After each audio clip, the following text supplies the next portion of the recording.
প্রিয় দর্শক, গত 17 মাসে বাংলাদেশে যেই পরিমাণ ভাঙচুর হয়েছে তা দেখে কবি হাসান আল আবদুল্লাহ একটি কবিতা লিখেছেন, শিরোনাম দিয়েছেন ধ্বংসযজ্ঞ।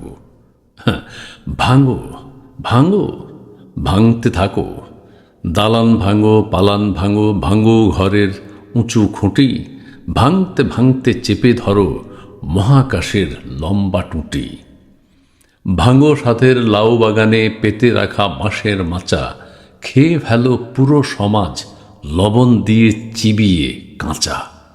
আমের আটি, খড়ের পালা, গরিব লোকের ঘরের চালা, মুক্ত বাতাস, নদীর স্রোত, ভাঙো তোমার ইচ্ছা মতো। এত কিছু ভাঙার পরে যদি বা কেউ প্রশ্ন করে, কোথায় তোমার নিজের মাথা?